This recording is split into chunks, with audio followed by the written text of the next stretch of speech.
Assalamualaikum warahmatullahi wabarakatuh. Alhamdulillahi rabbil alamin.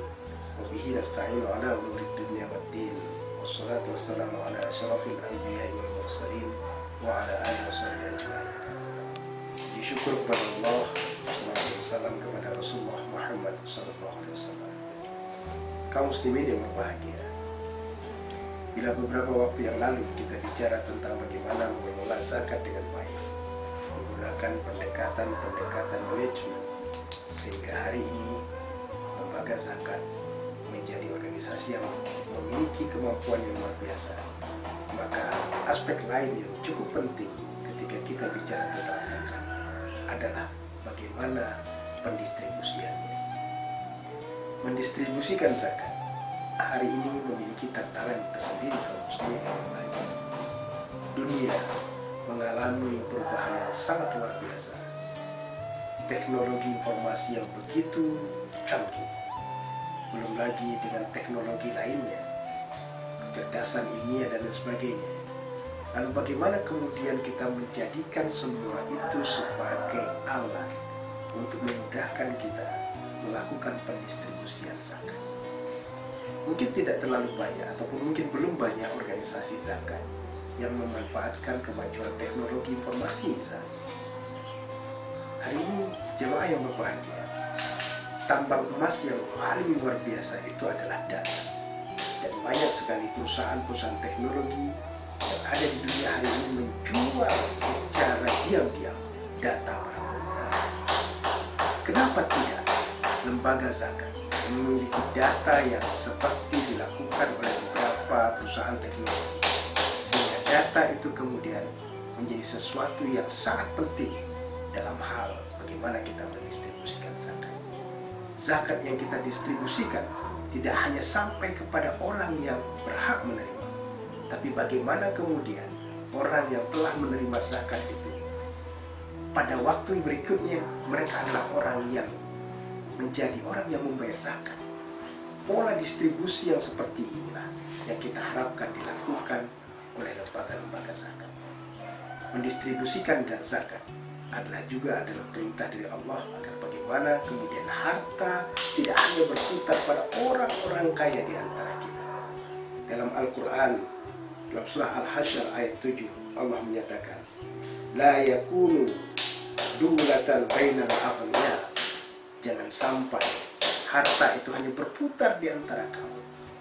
Nah, bagaimana kemudian zakat kita distribusikan dan berputar kepada orang-orang yang benar-benar membutuhkan.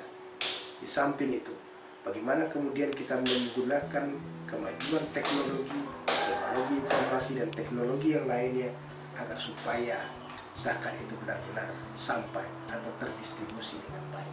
Kaum muslimin yang berbahagia, mungkin hari ini kita sudah berpikir bagaimana kemudian zakat itu bisa terdistribusi ke daerah-daerah terpencil, ke tempat-tempat yang terisolir. Mungkin tidak aneh kalau seandainya lembaga zakat menggunakan alat canggih seperti drone, yang kemudian orang-orang yang di daerah bencana mereka bisa mendapatkan bantuan zakat.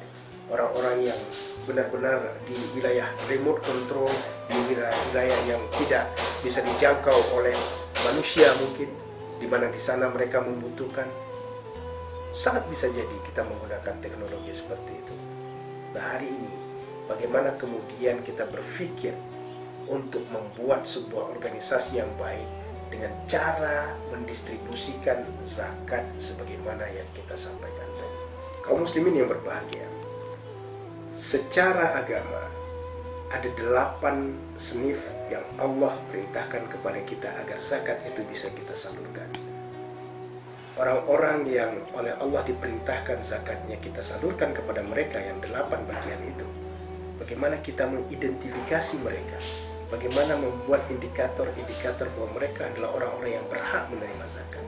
Bagaimana kita kemudian melihat bahwa jangan-jangan mungkin zakat yang kita salurkan kepada mereka dalam bentuk misalnya bahan konsumsi, ternyata bukan itu yang mereka butuhkan, tapi ada hal lain yang mereka butuhkan sesuai dengan senif yang Allah telah sampaikan kepada kita.